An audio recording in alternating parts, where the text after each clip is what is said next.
watch po yung pinakamamahal no?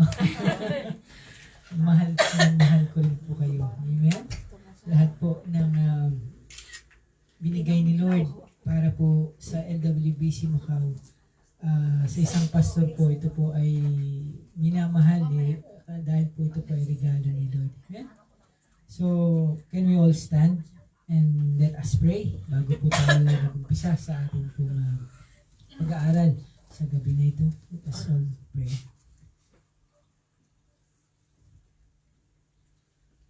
Lord, maraming pong salamat sa gabi na ito, Father, na kami po ay nandito, O God. Salamat sa kapahingahan. Salamat, Lord, sa buhay, O God, na inyo pong nanibigay sa amin sa araw-araw. Salamat sa kabutihan, sa blessings.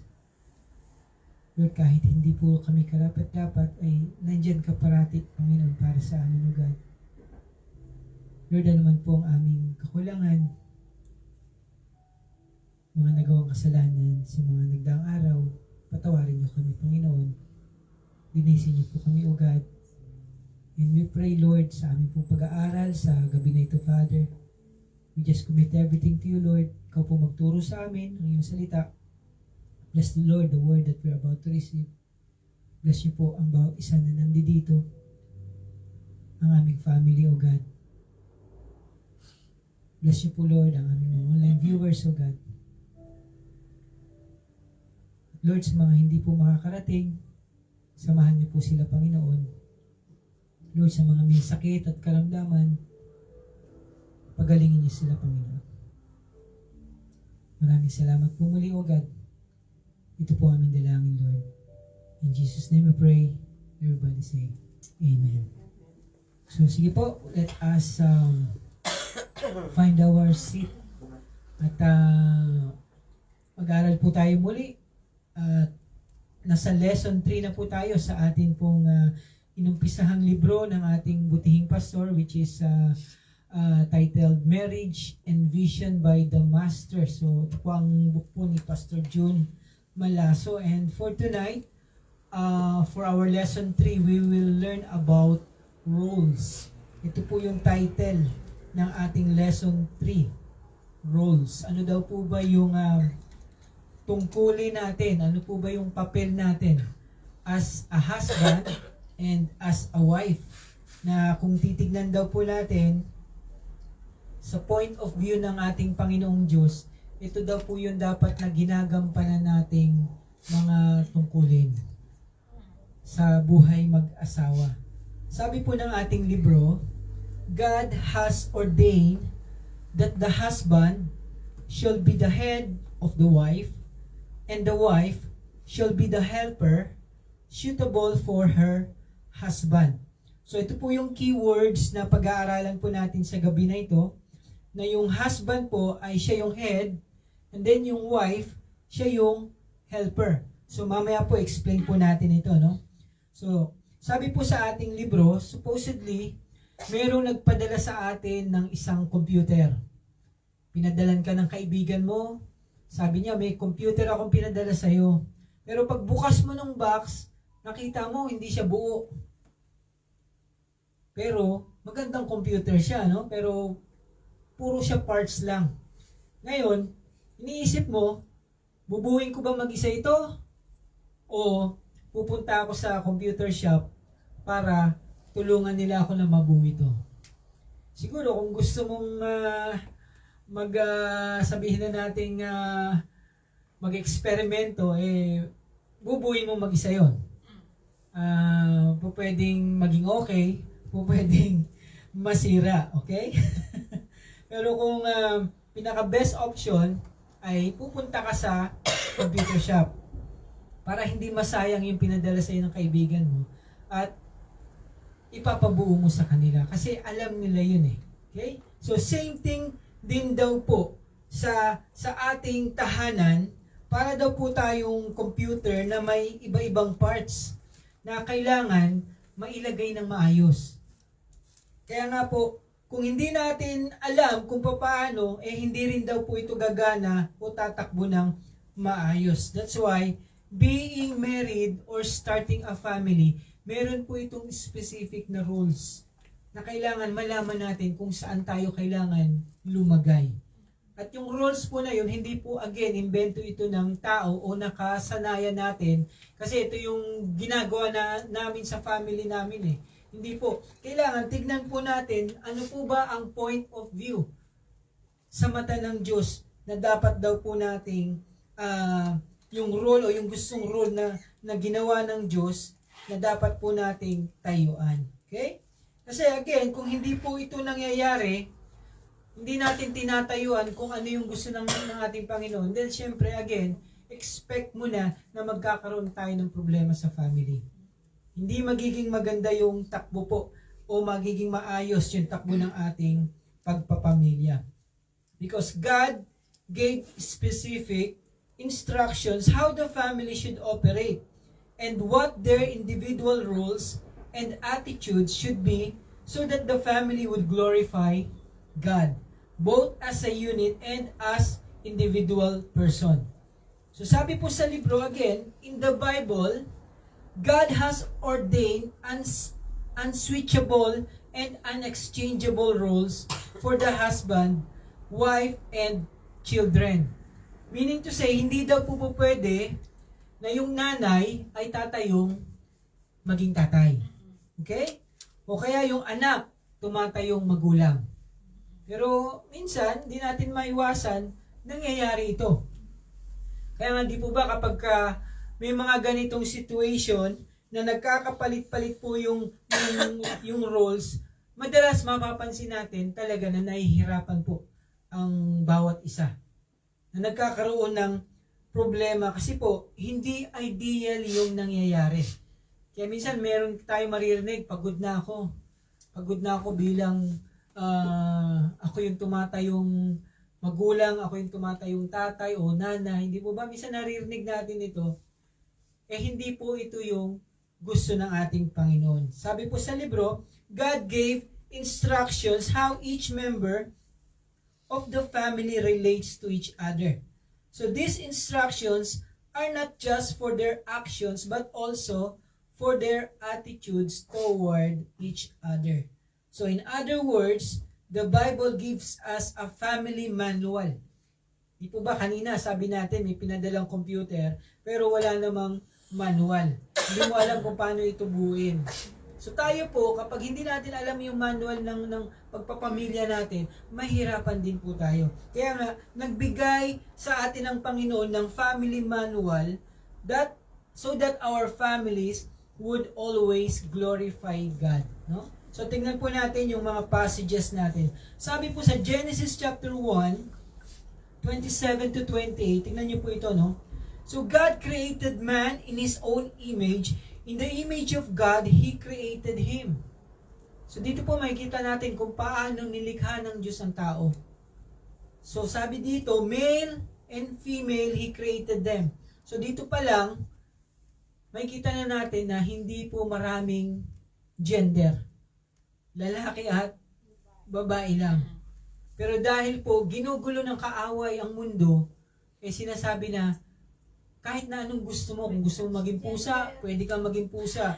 Gusto mo maging kahon, pwede kang maging kahon. Nasa sa iyo. No? Ito po ang kaguluhan ng mundo po natin ngayon. Pero kung titignan natin, sabi nga dito, dalawa lamang daw po, male and female. Tapos sabi doon, and God blessed them, and God said to them, be fruitful and multiply, and fill the earth, and subdue it, and have dominions over the fish of the sea, and over the birds of the heavens, and over every living thing that moves on the earth. So tayo daw po yung mamumuno. Ito po yung dinisign sa atin ng ating Panginoon. Magpakarami kayo, tapos kayo ngayon ang mamuno sa lahat ng nilikha ko. Ito po yung sabi dito sa Bible. Tapos sabi po doon sa verse 18, no? Genesis 2:18 to 20, then the Lord God said, so ito na po, no? It is not good that the man should be alone. Nakita niya na hirap si Adan na mag-isa lang siya. Kaya ano sabi ng Panginoon? I will make him, ano yung sabi doon? A helper. Fit for him. So again, yung helper na yan, mamaya makikita natin, kasi baka mamaya, pag sinabi mong helper, para bang, ay, helper lang ba ang tingin sa akin ng Panginoon? Hindi po no? Mamaya, ma-explain po natin ito. Sabi po dito, yung helper na yan is something na calling mo. No? Ito po yung panawagan sa iyo para makita mo kung gaano ka kaimportante sa isang asawang lalaki. Okay? Kaya nga sabi dito ng ating Panginoon, now out of the ground, the Lord God had formed every beast of the field and every bird of the heavens, and brought them to the man to see what he would call them, and whatever the man called every living creature, that was its name. The man gave names to all livestock and to the birds of the heavens, and to every beast of the field. Tapos sabi pong ganun, but for Adam, there was not found a helper fit for him. So napakadami daw na ginawa ang Panginoon, nilikha ang Panginoon, pero ni isa walang fit o kaya walang pwede na talagang makatulong ng maganda o maayos kay Adan, no? So ano po ang nangyari, no? Sabi nga po dito sa ating passage, ngayon, the husband should give to his wife her conjugal rights, and likewise the wife to her husband. I wish that all were as I myself am, but each has his own gift from God, one of one kind and one of another. So sabi dito, to the unmarried and the widows, I say that it is good for them to remain single as I am. But if they cannot exercise self-control, they should marry, for it is better to marry than to burn with passion. To the married I give this charge, not I but the Lord. The wife should not separate from her husband, but if she does, she should remain unmarried, or else be reconciled to her husband, and the husband should not divorce his wife. So ito po yung mga passage natin, ito po yung mga sinasabi nating pamantayan na dapat tinitignan natin sa point of view ng ating Panginoon. Na kahit na ano ang mangyari, ito po yung guide natin sa ating pagpapamilya. Kaya nga po, yung atin pong title po sa lesson 3 ngayon, no, it's called the roles. So, ano po ba yung role ng bawat isa? Ano po ba yung role ng husband? What is the role of the husband? So again, sa ating pong binasa, nakalagay po doon, the husband is the head of his wife. Ibig sabihin, siya daw po yung ulo. Siya yung nangunguna, siya yung leader in the sense. So again, many may not agree with this statement. Sabi ko nga po, lalo na, di po ba, minsan nagkakaroon ng switch ng roles, lalo na kapag ang asawang babae ang may trabaho. Tapos yung kanyang asawang lalaki walang trabaho, di po ba? Minsan nagkakapalit ng roles, pero ano man daw po ang mangyari, kahit magkapalit man na may ikaw mas malakas ang kumita sa asawa mo, hindi po dapat inaalis yung gusto ng Panginoon na mangyari sa iyong asawang lalaki. Na siya ang head of the family. Kasi ito po yung role na nilagay ng Diyos sa husband. Kaya nga kailangan maintindihan din ng mga kalalakihan ito. If they are to be effective sa pagiging asawa daw po nila, no? They have to lead. Diba, minsan ang mga lalaki ayaw nilang manguna eh. Ayaw nilang mag-lead. Pero ito yung role mo eh. Ito yung ginawa ng Diyos sa iyo eh. So kailangan tayuan mo 'yan. Kailangan panindigan mo 'yan kasi nga po, 'yan yung tungkulin ng isang husband. Siya daw po yung decision maker na kung may mangyayari o pupuntahan, kung ano yung pupuntahan ng isang pamilya, ang husband daw po ang nagdidesisyon. Kasi ito daw po ang tungkulin niya. Hindi niya ito pwedeng ibigay sa kanyang asawa. Okay? Na po pwede niya sabihin, ikaw na magdesisyon. Tapos pag nagkamali yung asawa mo, sasabihin mo, ikaw kasi ang nagdesisyon eh. Hindi po. Dapat ang husband po, hindi niya pwedeng ibigay sa kanyang wife because it is his responsibility. Role mo yan eh. Okay? Sabihin, ito po yung binigay na role sa'yo ng Diyos. Okay? Tingnan niyo po, no? Sa panlabas, kapag tinitignan po natin, parang complicated. Para bang, ang hirap isipin na ikaw ang magli-lead dahil maraming po pwedeng problema na pagdaanan ng isang mag-asawa. Pero, kapag sa loob na ng Bible o sa point of view na ng Diyos, hindi po complicated eh. Kasi ang sabi dito, God made the husband the head. Period yun eh. Hindi niya sinabi na, I will make you the head if or but. Hindi eh. Head ka, ano man ang mangyari, responsibility mo yan. Magkamali ka man sa desisyon mo ngayon, it's still your responsibility. Kasi ikaw magdidirect sa pamilya mo. Okay? Ito po yung nilagay sa iyo ng ating Panginoon. Okay? So, tingnan niyo po, sabi sa libro, no? The husband is the head of the wife just as the physical head is related to the body. So, yung analogy po rito, katulad po ng pag-create ng Diyos sa tao, yung kinreate niya na body, ang head, nilagay niya, di po ba yung ulo? Okay? Kaya nga head eh. So, ibig sabihin, ang decision maker, kung ano yung sinasabi ng head. Di ba? Base pa din sa takbo ng kanyang katawan. Okay? Sabi po sa libro, no, tingnan niyo po, no, consider how the physical head functions in relation to the body. The head is always the one that gives direction to the body. No part of the body moves apart from the direction given by the brains. The initiative always comes from the head. Thus, as much as the physical head sends signals to give direction to the body, as the head of the wife, the husband leads his wife by giving her direction in all aspects of their life as a couple.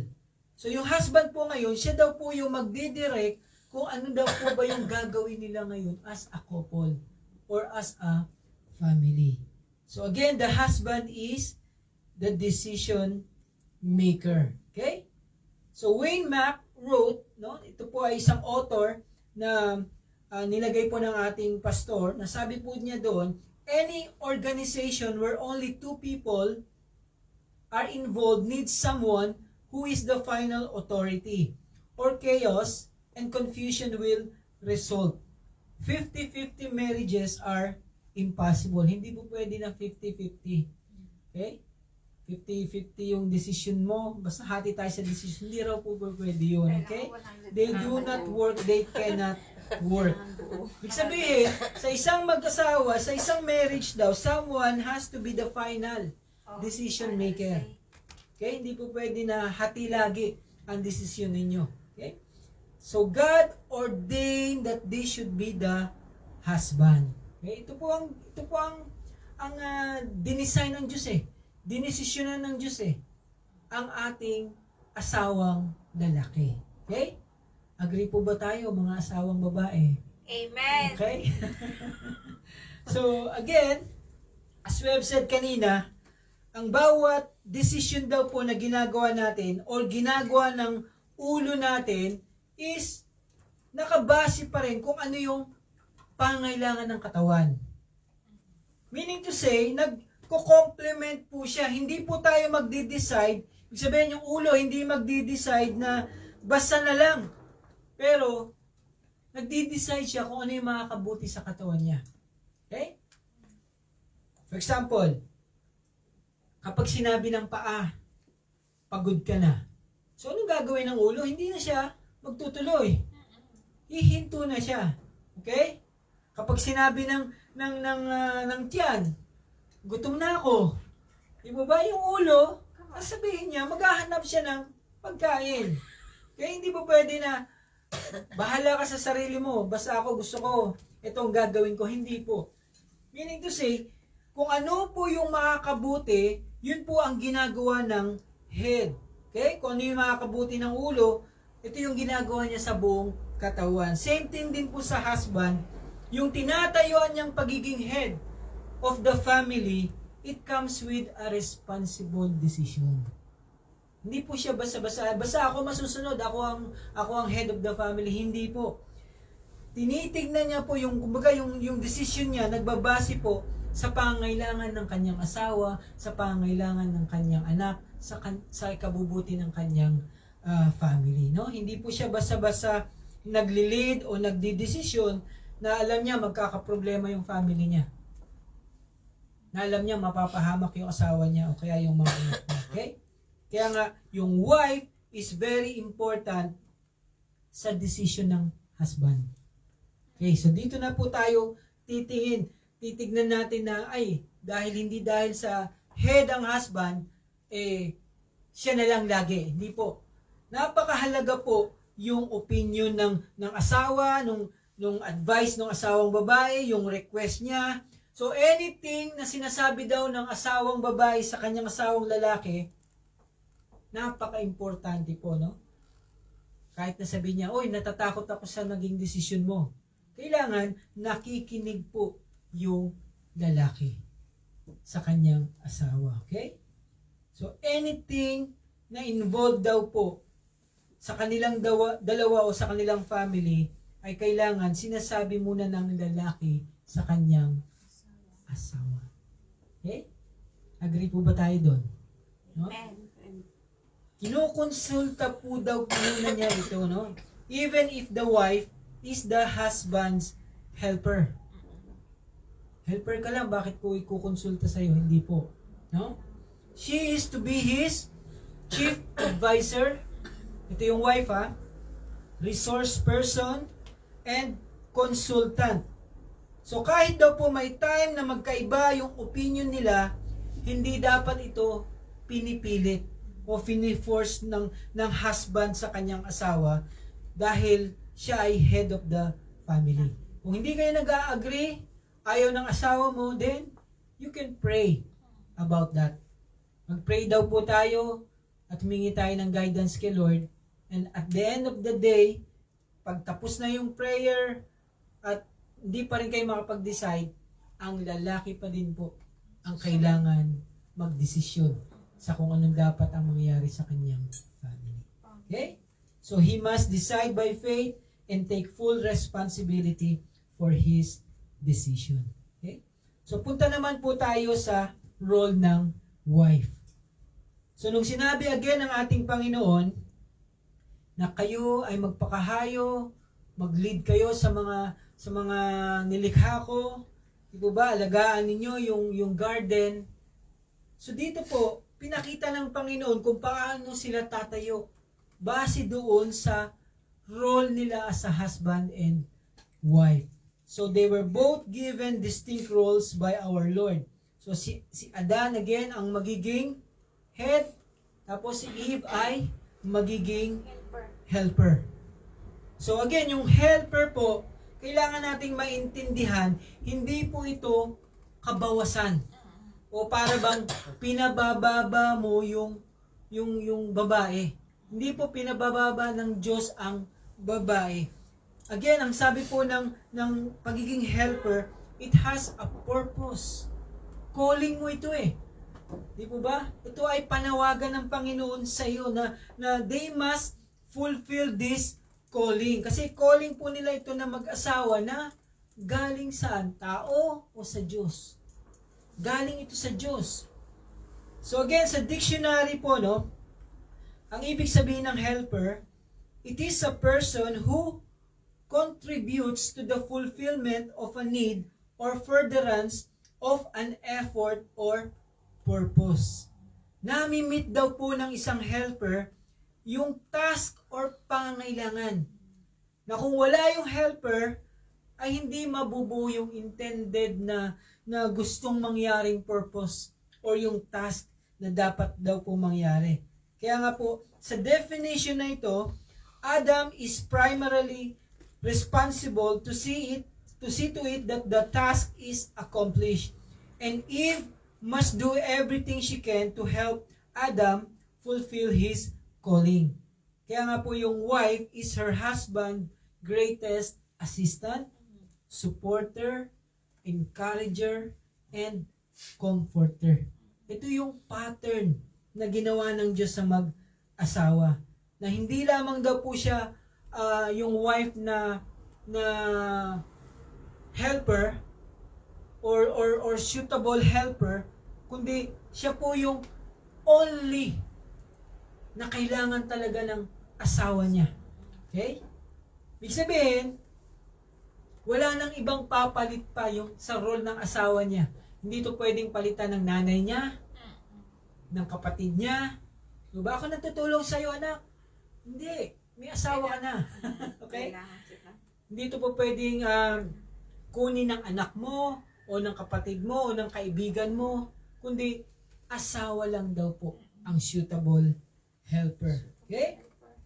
So, again, the wife is her husband's helper not because she is in any way inferior to her husband. Okay? Tingnan niyo po ito, no? Sabi po doon sa translation ng word na ito ng helper, both in the Greek and Hebrew sa Old Testament, sabi po, it gives the sense of equality and adequacy, implying that the wife is both equal to and adequate for her husband. In fact, she is so adequate that her husband could only sufficiently fulfill his God-given role if she will be present to help him. So dahil daw po sa kanyang pagiging capable, yung ating mga asawang babae, na dahil sila ay maabilidad, maraming kakayahan, kung wala daw po yung wife, ay hindi rin daw po ma-fulfill ng husband ang kanyang tungkulin sa kanyang family. Okay? Nakita niyo po yung napakahalagang part po, no? O role ng wife.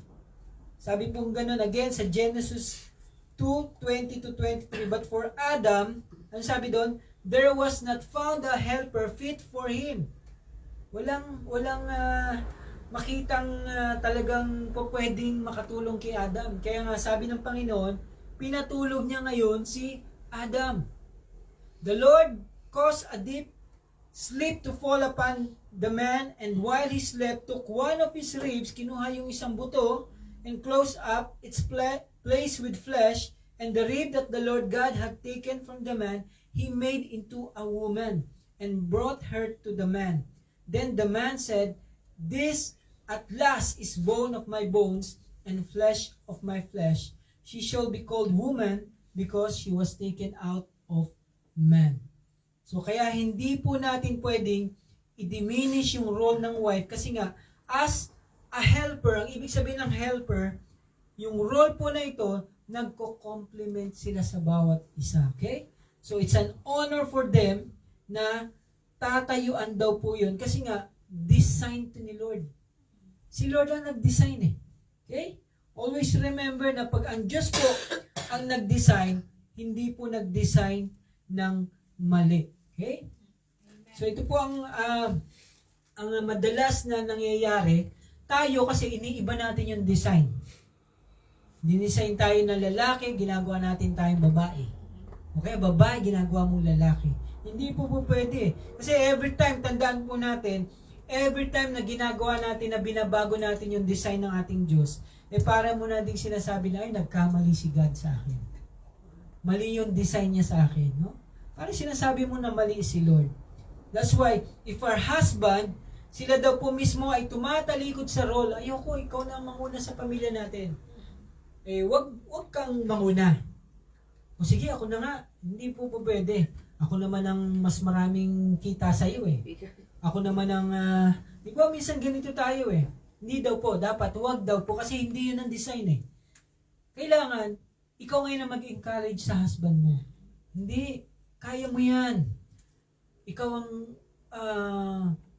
ang aming padre de pamilya dito. Ikaw ang aming head dito sa family. Tutulungan kita kasi ako yung helper mo. Andito lang ako, andito lang kami ng mga anak mo. Okay?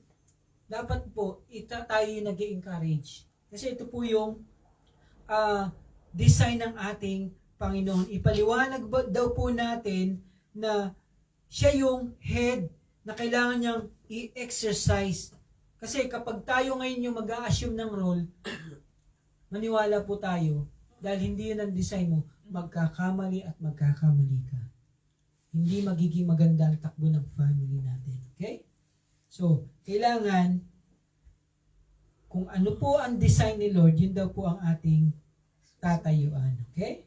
So again, the roles are complementary. Ibig po sabihin ng complementary, yung role natin daw po sa bawat isa ay para po itong piece of puzzle na kapag wala yung isa, nawala yung isa, no, hindi natin mabubuo yung puzzle. Okay? So the husband and wife, as the only two members of their one flesh relationship, mutually complete each other.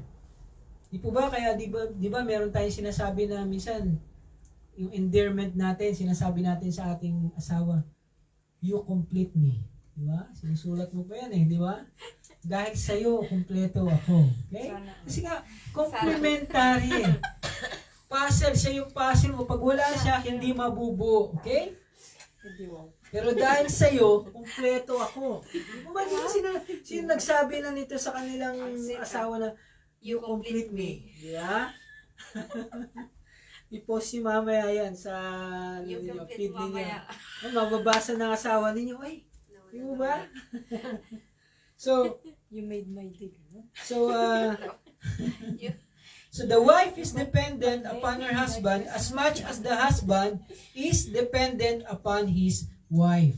So in order for each of them to remain complete, they must both fulfill their roles faithfully.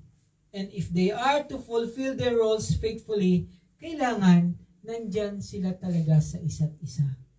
Kaya nga po, wala pong iwanan. Okay? Sa mag-asawa.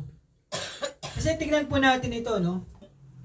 Kung nung unang panahon ni Adan at Eva, hindi pa po sila nagkakasala eh. Di po ba? Hindi pa sila nagkakasala, pero binigay na ng Panginoon yung design na kailangan they are to be together for each other. Eh how much more nung may kasalanan na ang tao? Di po ba? How much more na kailangan talaga nila ang bawat isa para sila po ay magtulungan. Okay? Kaya nga po, open daw po tayo dapat kapag kino-correct tayo ng ating mga asawa. Kasi kung hindi, mapapahamak tayo, magiging magulo daw po ang buhay natin bilang mag-asawa. Kasi kailangan natin ng tulong, ng gabay, at protection po ng bawat isa. Ito po ang design ng ating Panginoon. Ano po yung sabi sa Bible, no? Nevertheless, in the Lord, woman is not independent of man, nor man of woman. For as woman was made from man, so man is now born of woman. And all things are from God.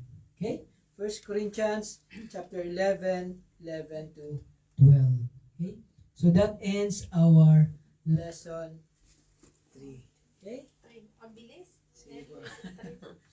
So, kung gusto nyo po, medyo mabilis po o hindi naintindihan, i-review na lang po natin ulit sa ating pong video sa ating live. Okay? Sige po, tayo po lahat ay tumayo. So, natapos na po tayo sa lesson number 3.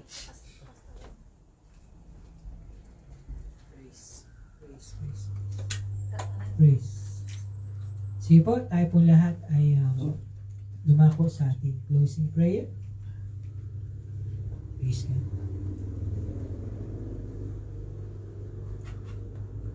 Lord, marami pong salamat sa natapos po, Lord, na gawain po ng inyong pong iglesia,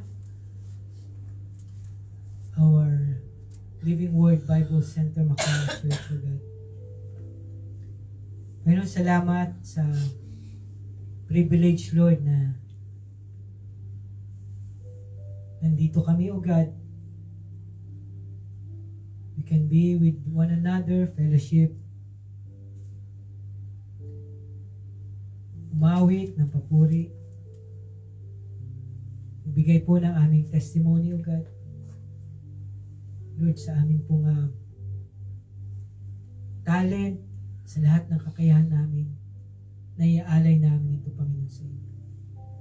Salamat sa inyo pong salita, sa aming pag-aaral, na pinapaalala niyo po sa amin ang mga dapat naming gawin sa aming pong mga buhay mag-asawa, sa aming pong family, O God. Continue to guide us, Lord. Help us, O God, sa aming pong mga pinag-aaralan. Bless niyo po, Lord, ang aming mga pastor na lagi pong nandyan para tumulong po sa amin, O God. Bless niyo po ang aming mahal na bishop, ang kanyang family, Lord, ang ministry po na kanya pong binabantayan lagi, Panginoon. Bless our pastors all over the world, O God. And Lord, continue, O God, to guide us, O God, na magawa lang namin, Panginoon, ang kalooban niyo, Lord, always. Lord, we pray, O God, sa aming pong mga kapatiran, O Lord. Kayo po ang nakakaalam ng lahat ng mga pinagdadaanan po nila, O God.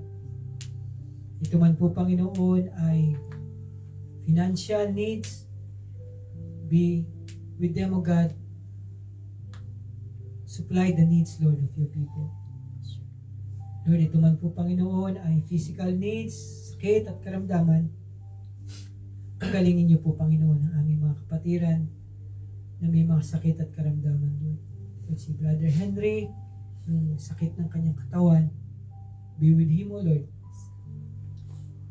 Heal him, O God.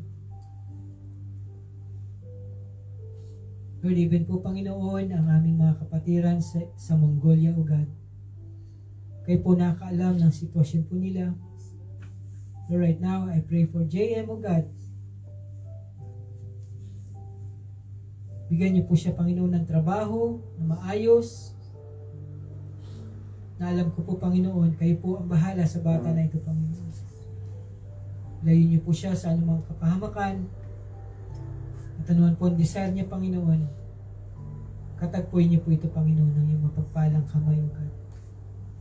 Lord, sa aming mga kapatiran sa Mongolia, be with them. We miss them. Continue to guide them and protect them, O Lord. Even po, Lord, sa aming mga kapatiran na umuwi, sa aming nanay, sa aming chairman. Bless them, Lord. Bless her family, O God. And Lord, sa mga family po na nirepresent ng LWBC Macau, katagpuin niyo po kami, Panginoon. Bless our families. Bless our children, O God. Bless, Lord, the couples, Lord. Bless niyo po, Panginoon, ang mga singles, Lord, dito, O God. Lord, ang aming mga amo, Panginoon, aming trabaho, Panginoon, ikaw po magpala nito, Panginoon. And Lord, continue, Lord, that we lift you our country. Ikaw na po, Panginoon, ang manguna, Panginoon, sa lahat ng desisyon ng aming Pangulo, O God. Maging maayos po ang aming bansa, O God.